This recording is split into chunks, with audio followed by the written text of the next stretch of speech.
as we've heard, Liam spoke about mental health several times during his live News Beats Andrew Rogers. Yeah, and he wanted us all to talk about it too. So it's something we asked... Alright, whatever with the mental health. My mental health is absolutely A class, fantastic. Right, held down jobs. I feel like I'm like a security mystery shopper for artists as a crossover artist.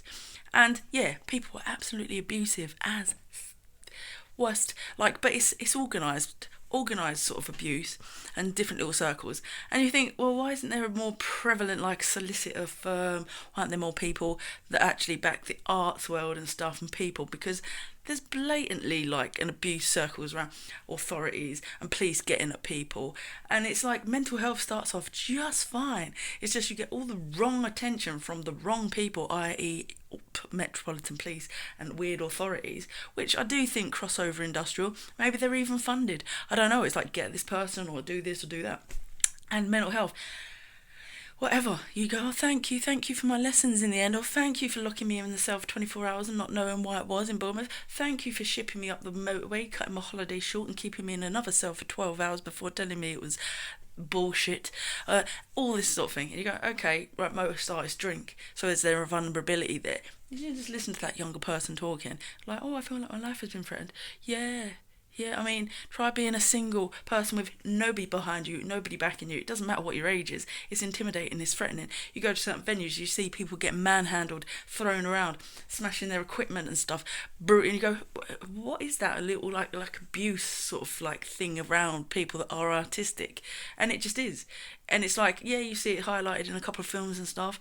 And this one will say, but I don't think nobody's had it as hard as the person you're looking at right now. But I don't give it validity, and I just go, those people are just, they're just the people that promote it.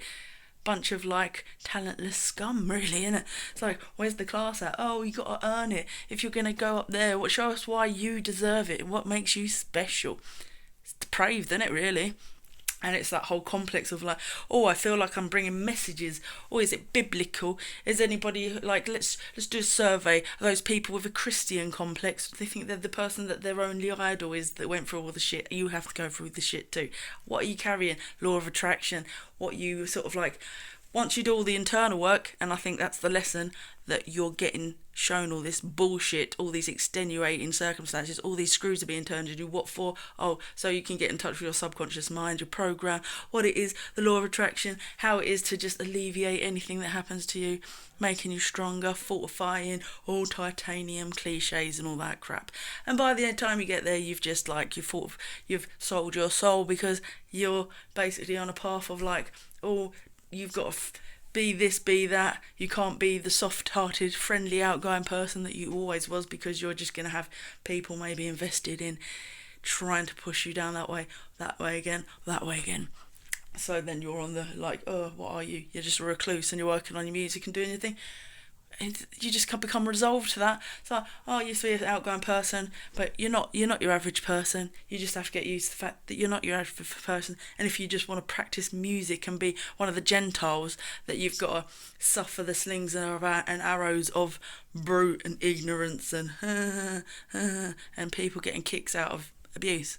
So, is it mental health? No, it's just like, eventually it's like elitism. You're going to say, well, you're going to go through these tests and trials and struggles, and it's ultimately just to become the elite that you are, as somebody that gravitates to telling people about their emotions via art forms.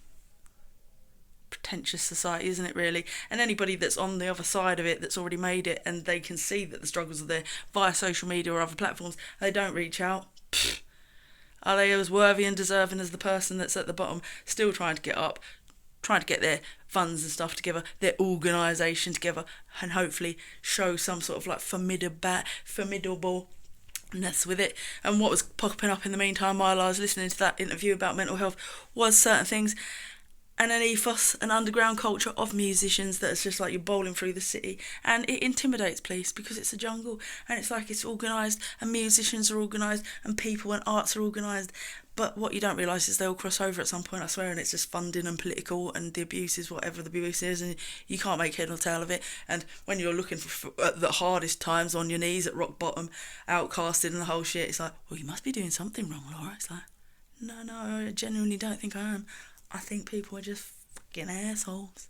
And that's what you got to just adjust to the fact that just because you're trying to get to a spotlight and say, hear my voice or be loved, doesn't mean it's going to be handed to you. It's going to be kicked, brutalised out of you until you got nothing left, until the whole world and its mum is asking you to be a coach or a guru, and they want to just throw money at you, and everybody in the world's your client. Hey clients, that's respectful, isn't it? And then you've earned another sort of status, and it's like playing a game that I'm playing on the phone at the minute. Tears equal tears, and I'm at the top tier. Whoa, I earned it in suffering. It's just part of the route. And then people are talking about shamans being wounded healers, and it's all about communicating. It's all the same thing these days. I think that the world's so artistically inclined via those mediums of film, storytelling, music, that people are like literally switched on empathetically, emotionally, like they are forces to be reckoned with. And it's a very becoming a smaller and smaller amount of people that are those abusive little rackets that are trying to hold on to some sort of power or dominion over people and sovereignty of individuals. But the more artists that come through, the better it is. And the more artists that come through that are empathetic and that can help people not struggle and not go through that shit alone. I thankfully have 2 parents that have helped me through the worst of times. And without them, it would have been horrific. Because outside of this dominion, people are doing drugs, people are messy, people are hateful, people will even start campaigns in those little circles. Like, you're the security and you're the one that's being treated like a criminal. It's like, what is going on? You're smashing bottles and leaving around because you think that I'm some sort of undercover. I come from some weird background. So it's exceptional in its fact that it can cut down all the barriers and say, I know what it's all about. What's that? Why are you shouting and screaming in front of a room full of people that work in a specific music venue that your wallet's on missing because you're a stupid little cokehead that's going to call me the next day and grovel and say, sorry, it's not much good to me now, is it? Because a whole room full of people see that.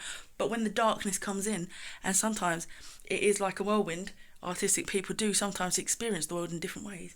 It's like, what is going on? But ride it out, because as Tom Hanks said, this too shall pass. Every moment that you go through, even when it's the most horrific and you're in the underdogs gallery and you're pretty sure you know who stole that wallet that time, the person that you're not going to point fingers at because everybody's too politically correct, because people with missing limbs, no, you wouldn't use your feet to steal a wallet, would you? Now, yeah, maybe you would, because I certainly didn't.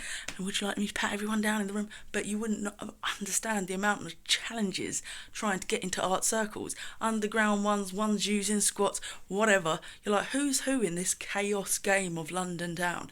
Depends how artistic you are. There's the people that go to college, go to a venue, she's complaining she's got mental health, and there's the people that go all in, and I'm telling you, I went all in, come out the other side. That's rare. Who's Donald Trump? Who's anybody that claims to be anybody? And what is religion? And what is looking for a source of answers when they're all within you?